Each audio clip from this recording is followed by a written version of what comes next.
ಆತ್ಮೀಯರೇ, 18 ವರ್ಷದ ಒಳಗಿನ ಮಕ್ಕಳಿಗೆ ಒಂದು ವೇಳೆ ಹೃದಯಕ್ಕೆ ಸಂಬಂಧಪಟ್ಟಂತಹ ಯಾವುದೇ ಕಾಯಿಲೆ ಇದ್ದರೆ ದಯಮಾಡಿ ಅದನ್ನು ಮುಚ್ಚಿಕೊಳ್ಬೇಡಿ, ಅಥವಾ ನಿಮ್ಮ ಹತ್ರ ಹಣ ಇಲ್ಲ ಎಂದು ಟೆಸ್ಟಿಗೆ ಹೋಗಲಿಕ್ಕೆ ನೀವು ತಡ ಮಾಡಬೇಡಿ. ನಿಮಗೊಂದು ಅಪೂರ್ವವಾದಂಥ ಅವಕಾಶವಿದೆ. ಮಂಗಳೂರಿನ ಅಮೃತಾನಂದಮಯಿ ಮಠ ಏನಿದೆ, ನಿಮಗೆಲ್ಲ ಗೊತ್ತು, ಅಮೃತಾನಂದಮಯಿ ದೇವಿಯವರು ತುಂಬಾ ಸಾಮಾಜಿಕ ಕೆಲಸಗಳನ್ನು ಮಾಡ್ತಾ ಇದ್ದಾರೆ ಇಡೀ ಭಾರತ ದೇಶದಲ್ಲಿ. ಅವರ ಆಶ್ರಯದಲ್ಲಿ ಬೋಳೂರಿನ ಅವರ ಮಠದಲ್ಲಿ ಜನವರಿ 19ರಂದು ಬೆಳಿಗ್ಗೆ 9 ಗಂಟೆಯಿಂದ ಮಧ್ಯಾಹ್ನ 3ರ ತನಕ 18 ವರ್ಷದ ಒಳಗಿನ ಮಕ್ಕಳಿಗೆ ಹೃದಯ ಸಂಬಂಧಿತ ಕಾಯಿಲೆ ಇದ್ದಲ್ಲಿ ಅದನ್ನು ಡಿಟೆಕ್ಟ್ ಮಾಡಿ, ಒಂದು ವೇಳೆ ಆಪರೇಷನ್ ಬೇಕಿದ್ದಲ್ಲಿ ಫ್ರೀ ಆಫ್ ಕಾಸ್ಟ್ ಕೊಚ್ಚಿಯಲ್ಲಿರುವ ಅವರದೇ ಒಂದು ಹೈಟೆಕ್ ಆಸ್ಪತ್ರೆಯಲ್ಲಿ ಅದರ ಆಪರೇಷನನ್ನು ಕೂಡ ಮಾಡಲಿಕ್ಕೆ ಅವರು ರೆಡಿ ಇದ್ದಾರೆ.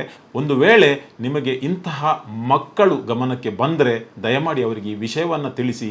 ಯಾಕೆಂದರೆ ಫ್ರೀ ಆಫ್ ಕಾಸ್ಟ್ ಸುಮಾರು 2 ರಿಂದ 5 ಲಕ್ಷ ರೂಪಾಯಿ ಇಲ್ಲದಿದ್ದರೆ ಅದಕ್ಕೆ ಹಾಸ್ಪಿಟಲ್ಗೆ ಖರ್ಚಾಗ್ತದೆ. ಇದು ಫ್ರೀಯಾಗಿ ಮಾಡಿಕೊಡ್ತಾರೆ.